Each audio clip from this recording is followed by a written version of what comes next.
In addition to being the location where humans originated, Africa may also be the most diverse, spanning from lush vegetation in the south to endless desert in the north. Africa is a gold mine for archaeologists since it has the deepest human roots on Earth. The Sahara Desert, which covers 9 million square kilometers, nearly 3.5 million miles, and is spread over several countries, has long dazzled archaeologists. There are some unexpected discoveries in this desert that might prove devastating for civilization. Join us as we dive deep into the discovery made by the scientists under the Sahara Desert. If you enjoyed this video, please make sure to subscribe and hit the bell icon. Following Asia, Africa is the second largest and most densely inhabited continent in the world. With a total area of 30.3 million square kilometers, including neighboring islands, it covers 6% of the Earth's surface area and 20% of its land area. With 1.3 billion inhabitants, it is home to around 16% of the world's population. Africa is also home to the Sahara Desert, the biggest desert in the world, which is full of mysteries and harbors many secrets that might alter the entire path of human history. The Sahara Desert covers a third of the continent, is about the size of the United States minus Alaska and Hawaii, and can engulf Spain 18 times. Dune fields, which make her up to 600 feet tall, are prevalent in Egypt, Libya, Mali, Mauritania, Morocco, Niger, Western Sahara, Sudan, and Tunisia. The skyscrapers on New York's Billionaires Row are about the same height as this. These dunes only cover around 15% of the desert. Other topographical features include mountains, plateaus, sand and gravel plains, salt flat basins, and depressions. It may sound like a desolate place, yet believe it or not, this wasteland was once a tropical paradise with lush vegetation, an ocean alive with beautiful creatures and rich flowers and trees. What went wrong then? You may be aware that the Sahara has always had dry and wet spells. The angle at which solar radiation enters the atmosphere fluctuates due to small tremors in the tilt of the Earth's orbital axis, which is the source of these variations. In simple terms, the Earth's atmosphere has gone through waves of warming and cooling before succumbing to the sun's powerful radiation at regular intervals. More solar energy than at any previous time in Earth's history has entered the planet during the West African monsoon season. The amount of rain that falls during these times, often referred to as the African humid seasons, is significantly higher in North Africa, leading to a rise in rivers, lakes, and vegetation. The transition from a humid to a dry climate happened in other places much more swiftly, even though it happened between 8,000 and 4,500 years ago. It would be difficult to isolate orbital precession as the only cause of this dramatic and quick change. What, therefore, is the origin of the Sahara Desert? David Wright, an environmental archaeologist, comes into play. He found what seemed to be a correlation between changes in the area's plant variety and the presence of ancient shepherds throughout his investigation.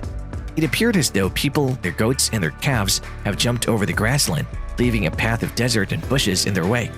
David Wright is now persuaded by this pattern to think that the Sahara Desert was brought about by excessive grass grazing. The amount of atmospheric moisture that produces clouds and albedo is directly inversely correlated with the amount of vegetation in a given area. Wright postulated that this could have sped up the end of the humid age faster than the orbital movements could have predicted.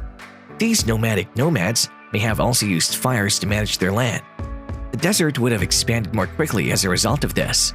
The smaller, the better in hot and arid areas is frequently the rule. I'm not sure why whale skeletons have been found in the Sahara Desert, as large creatures don't do well in the heat. Whales in the desert? He read it right, he did. Although they might not have been prancing in the sand, evidence show that the forebears of the modern whale once swam close to the sweltering African desert. A team of geologists ventured into a spot in Egypt's western desert in 1902 with the aid of their camels. Over the years, sandstone boulders have been shaped into strange shapes by strong winds, and at night, the moonlight on the nearby hill, the Mountain of Hell, made the sand gleam gold. The location had whale bones. What may whales have in common with a mountain known for its intense heat? With vertebrae as thick as logs, the skeletons had a length between 50 and 50 feet. The bones are 37 million years old, and although we may not have realized it at the time, they were found when a shallow tropical sea covered the desert in northern Egypt. How did whales become whales? One of evolution's most puzzling puzzles, and these underappreciated creatures held the answers.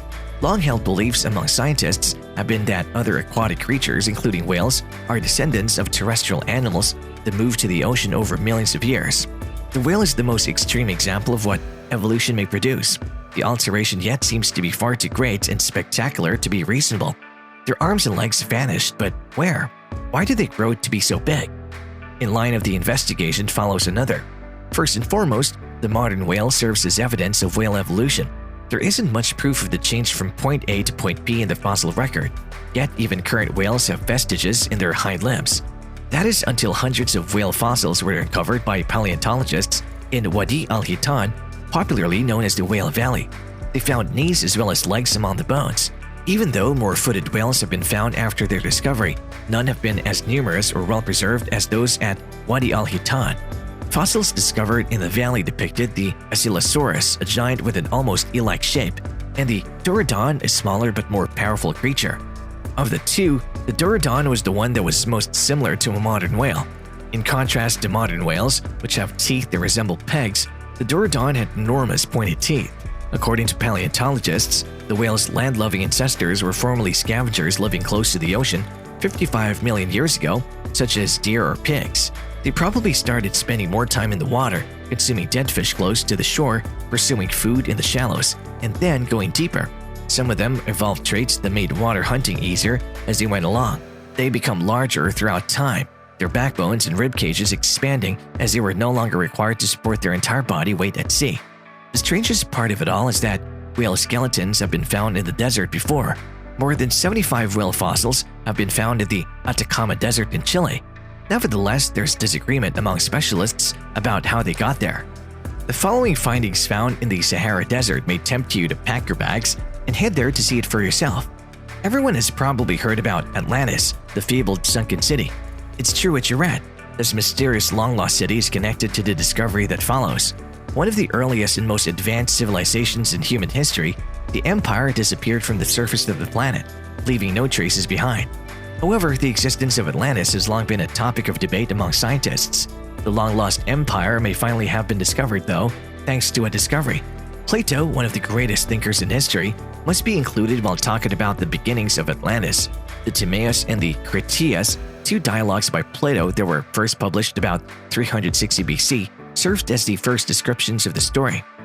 In the Timaeus and the Critias, Plato discussed the mysterious undersea world, stating that for the ocean there wasn't that time navigable, for in front of the mouth, which the Greeks call, as you say, the Pillars of Hercules, there lay an island larger than Libya and Asia together. It was possible for the travelers of that time to cross from it to the other islands, and from the islands to the whole of the continent over against them, which encompasses that veritable ocean.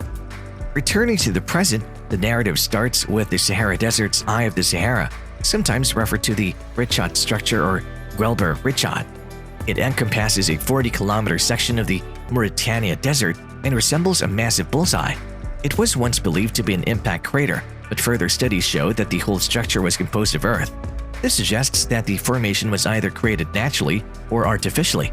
On the other hand, the design is strikingly reminiscent of Atlantis, the ringed city that Plato described in two dialogues. Geographically, the Sahara's eye shows signs of ancient rivers pouring from the mountains, which are consistent with Plato's depiction.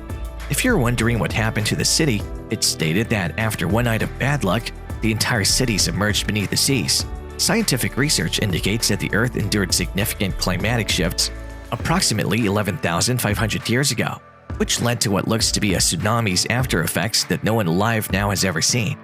Of all, unless we find Atlantis' real remnants, there's no way to verify anything. Let us know in the comments section whether Atlantis is real or just a myth.